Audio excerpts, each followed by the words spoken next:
My father and stepmother died, leaving me 19 meters, and my stepsister 8F. My stepsister's father, who has previously never cared about her, is getting full custody and has told me he won't allow me to visit.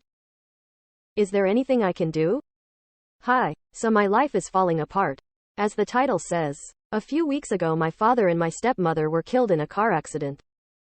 They have been married for 7 years. And my stepmother had a daughter from a previous marriage who is 8 years old. I love her unconditionally as if she were my own sister, and I would fight tooth and nail to keep her safe. She has no immediate family other than her father in the area. So he is going to receive full custody of her. I don't know if subjective opinions are allowed in posts like this. But this guy is a fucking asshole. The reason my stepmother left him is because he was abusive, which was never reported to the police. But I know several people who have witnessed it firsthand. So it absolutely 100% happened. And the reason he was abusive was because my stepsister was born and he didn't want a child. As a result, he has never given a shit about her, never asked to see her, and has never wanted anything to do with her until now. I was at home with my stepsister a few days ago and he knocked on the door. I opened it and we had a really ugly conversation about what was going to happen to my stepsister now that her mother and my father were dead. I told him that if he did end up having custody, I would want to be seeing her as often as possible, as I consider her my family.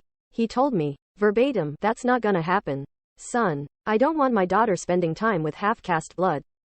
Quote, he's referring to the fact that my father is mixed race, and that I am too as a result. I slammed the door. I was absolutely livid. Which brings me to this post. So basically, I have a few questions. First, can anything be done to stop him having custody?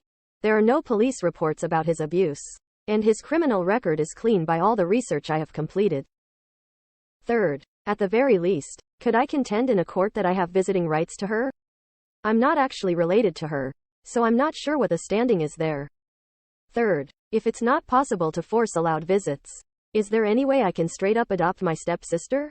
I have an office job that pays well, so financial security wouldn't be a problem. I have an apartment of my own, and I would be 100% willing to be her full-time guardian. Edit. I want to make it absolutely clear that my sister does not want to live with her dad. And she says she wants to live with me. Thank you so much to anyone who responds to this.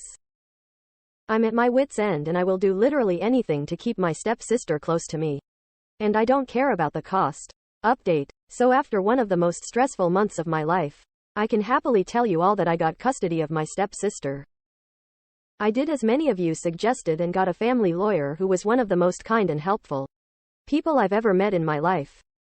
I told her the circumstances of my stepmom and dad's death through tears and sobbing, and then told me she'd do everything she possibly could to help me. After my stepsister's bio-dad was informed that I would be trying to get full custody, he basically folded within hours. The lawyer told me that it wouldn't have mattered anyway though.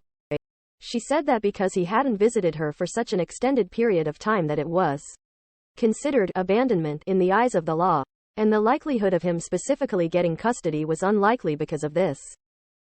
After her bio-dad said he didn't want my stepsister, I then spent weeks and weeks filing out the right papers and seeing the right people. I've never signed so many things in my entire life. Because my stepsister had no biological family other than her shithead dad, I was given custody on a silver platter. According to my lawyer, her bio-dad didn't ask for visitation rights, and it appears he didn't even care in the first place. He just wanted my stepsister for no reason other than to further upset me. Yesterday, I signed the last piece of paper that confirmed that I had 100% custody of my stepsister. After I signed, we both cried and cried for hours. We're both working on processing the death of her mom and my dad. As I write this, she's asleep next to me with her head on my shoulder. The past 2 months have hands down been the worst of my entire life. I consider meeting my stepsister the best that's ever happened to me. And adopting her is the single best decision I've ever made. These events have made me realize that family isn't just DNA based. It's actionable investments in the life of someone you love.